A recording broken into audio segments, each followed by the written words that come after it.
Hello and welcome to Maths with me, Mike.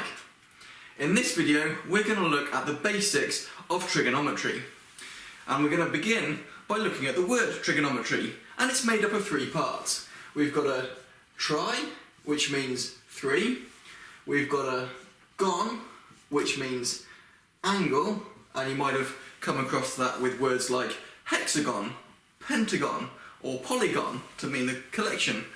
And it means, so a polygon is a many-angled shape, essentially.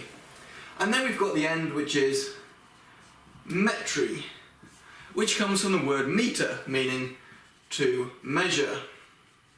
And then there's a little O in there just to join the words together, trigonometry.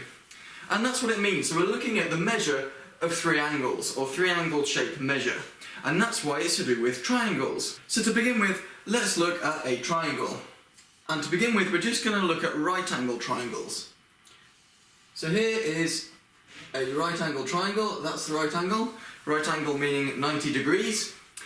Now we know that all three angles in a triangle add up to 180 degrees.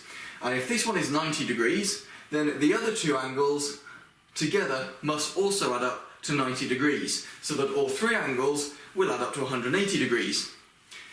So let's, for example, think that if this one is 75 degrees, then the other one must be 15 degrees. In order for 75 add 15 makes 90, added to another 90 to make 180. Now, in order for trigonometry to work, we need to think about which angle we're going to be focusing on. Now, there's always a right angle, so it's one of the other two angles. Now, for this example, I'm going to pick this one here that I've labelled 15. Now, often in maths we use the letter x, but when it comes to angles, then we use a Greek letter, theta, and it looks like a circle with a line across it. A circle with a line across it. And that's the Greek letter theta. And we use that symbol to represent an angle, an unknown angle, or an angle that we're going to use for our example. So if this one is theta, we then need to label the sides of the triangle. And the sides of the triangle are actually very easy to think about. Here's our right angle.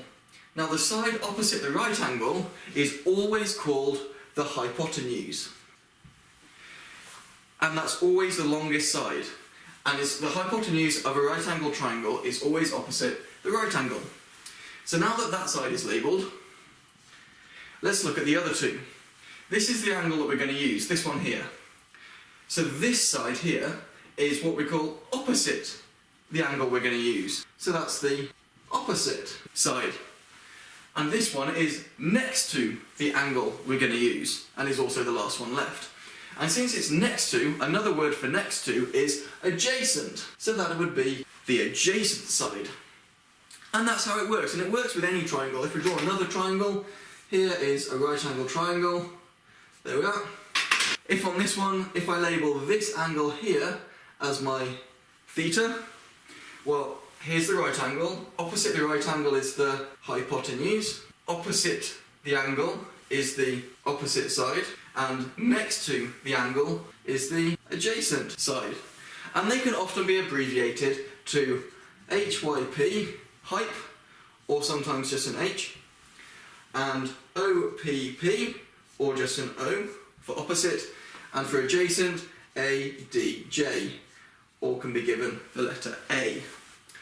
And now there are three formulae that we use with trigonometry. And these three formulae use three functions. The three functions are called sine, cosine, and tangent. And those three are functions. They're not numbers, they're not objects in themselves, they're functions. It's like the square root sign. A square root sign on its own means absolutely nothing until you put something in. And if we say the square root of 16, suddenly we can work it out. The square root of 16 is 4.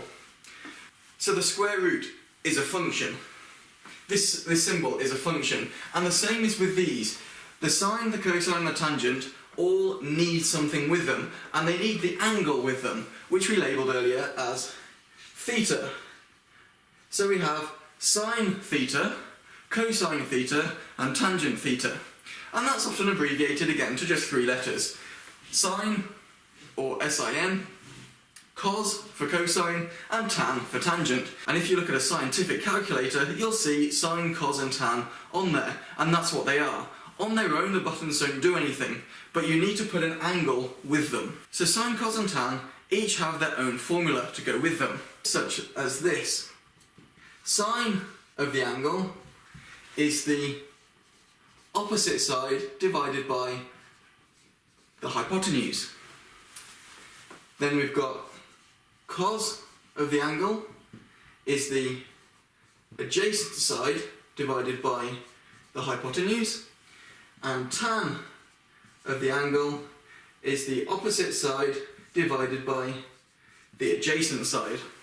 And this is often abbreviated to SOH for the top one, CAH for the middle one, and TOA for the bottom one, SOHCAHTOA. And that's often an easy way to remember that sine of the angle is the opposite divided by the hypotenuse, cos of the angle is the adjacent divided by the hypotenuse, and tan of the angle is the opposite divided by the adjacent. And if you can remember that, the rest of it should be fairly straightforward.